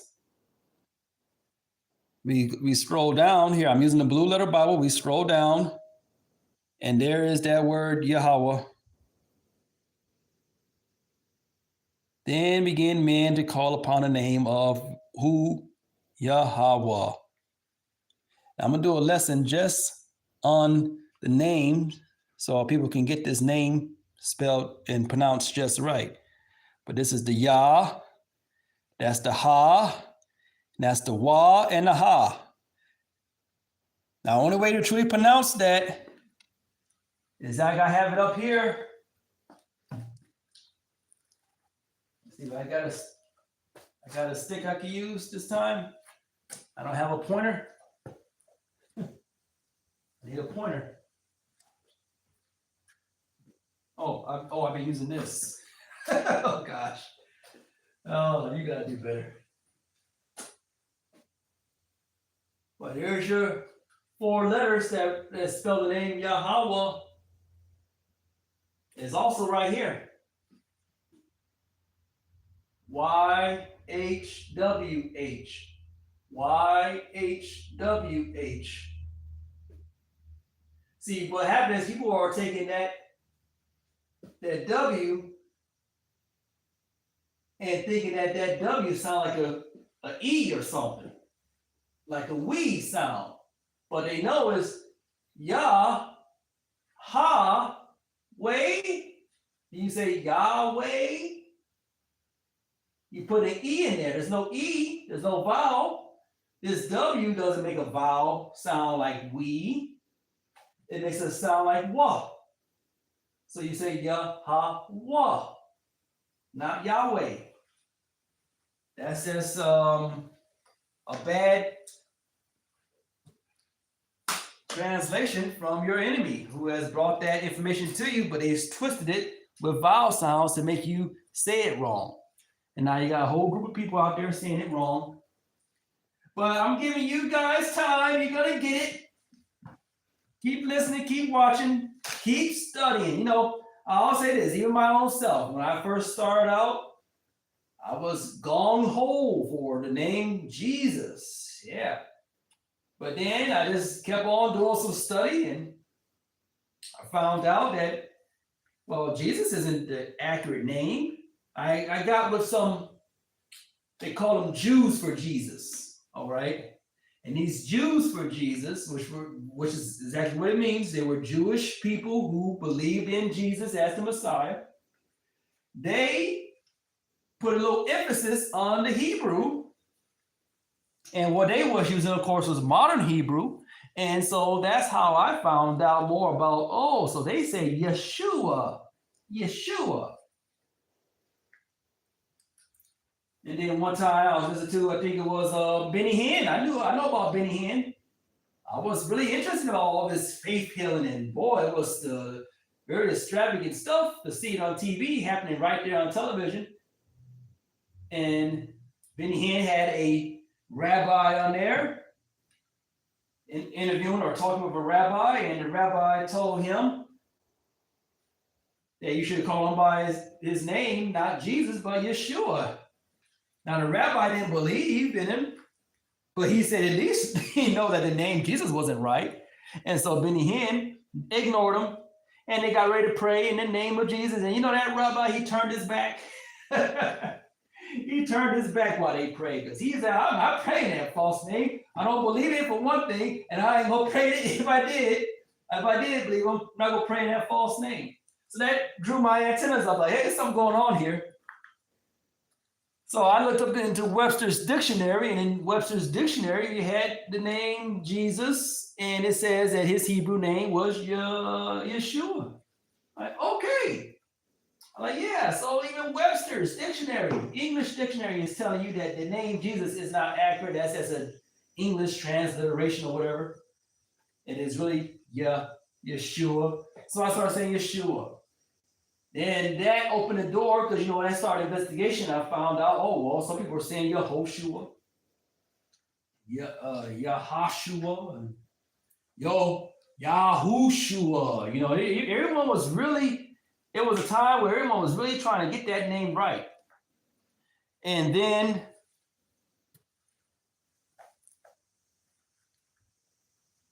I kept researching, because I just didn't feel comfortable with that. I said, something's not right here. And let me see. I ran into some groups. They are known as GMS and ISUPK and a few others. These would be One West groups. I ran to them and I heard them saying the name Yahweh Shai. And I'm like, that's a really strong deviation away from what I've been hearing. Let me check that out. Yahweh Shai. I'm like, well, you see why I looked into the Hebrew, and I said, yeah, well, if you take the Hebrew based on no vowels, and you look at the word Joshua, no vowels, then the way they pronounce it makes perfect sense. See, I've been looking at all the other different groups who use vowels, and so that was leading me to believe their perspective. But once I realized that no, the original Hebrew it's not no vowel sounds in it, except for maybe the I, if you want to consider the I as a sound, and the ah or the A sound as a vowel. But who determines what a vow is. Point I'm trying to make is that they brought that to my attention, and others did. And then all I did is do some more research into it. One brother, he was showing how, as a matter of fact, I don't even know who he was. He would not show his face, but he did a video and he went over to no, he didn't go over there. No. Matter of fact, he went to the nearest gas station where some Arab speaking people, and he used the same characters from Hebrew into Arabic, the YHWH. He put that before them and said, now what does that say in your native tongue of Arabic? And they came up with Yahweh and Yahweh Shai. And I said, if they say Aramaic, I should say, is more closely related to Hebrew than any other language, then when he did that test, and the guy at the gas station who has no dog in this fight, but that simply read his own characters from the Aramaic, YHWH, he gets the sound Yahweh. And then he showed them the YAWSI,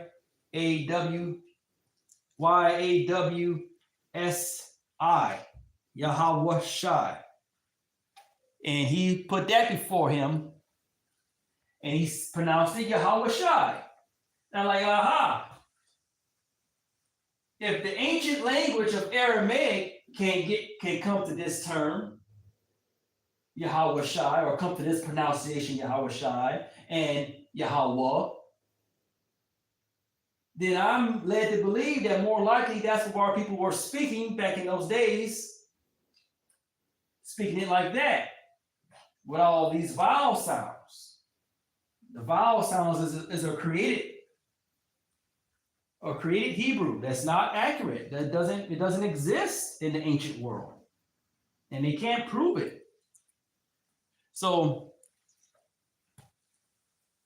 I put the name to a test. I started calling upon the name Yahweh in the name of the Son Yahweh Shai, and then I got confirmation from chariots, the Lord's chariots. The angels begin to descend and ascend upon me, and they do that to this very day. And I got videos about it. You can look at my channel, go through my channels. I got plenty videos of it. You may not agree with it. You may not believe it. You may think it's something I made up, or some kind of, maybe you think it's some shooting stars or something. I don't know what's going on in your mind. You don't ever comment because you don't believe, you really think, you really do believe it, but you just don't want to say anything about it because it scares you, because I'm right. You don't want me to be right, okay? I know what it is. You don't like for someone to have the answers and you don't. But that confirmed to me that you don't say Yehoshua or Yeshua. You don't say those. That's not accurate. And Yahweh is about accuracy. He's not about trying to get you halfway there. He can get you all the way there, but if you're not humble enough to be taught to do your own homework and investigate it, you're not going to get there. So keep listening, keep studying with me, ask questions, challenge my lessons or my teachings, and you'll learn if Yahweh is dealing with you, and if you are one of the 12 tribes of Israel, you'll get it. Well, with that, I'm about to bring this lesson to an end. I thank you for listening. It's good to have some company.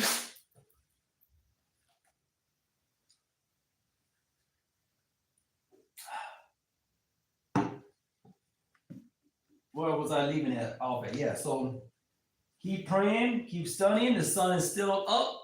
The Sabbath isn't over yet. Wait till the sun goes completely down, and then you can go and play your video games, all right? Sabbath delight to all those who are listening, and I appreciate you guys staying with me or coming back in as much as you can. I know some of you are striving to keep the Shabbat holy, but you got your family and your folks who are probably pulling you away, keeping you from being keeping your whole. It's hard for you to have your undivided attention because you got a lot going on. You're still under your folks' roof. You got your family, your brothers and your sisters bothering you. And what I suggested to you is that you're going to have to step away, find a quiet place to study, and ask Yahweh.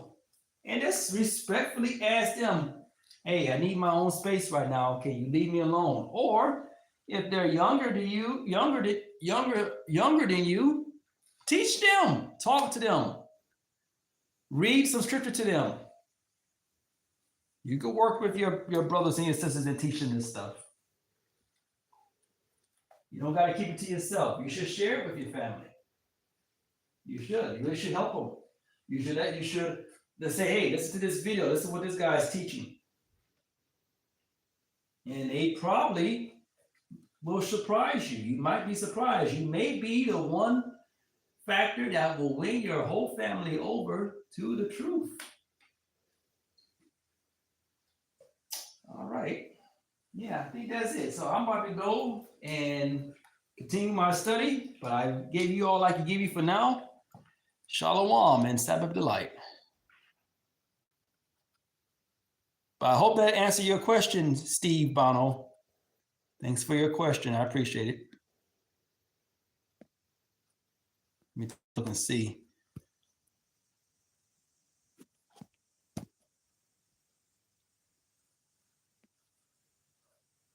Oh.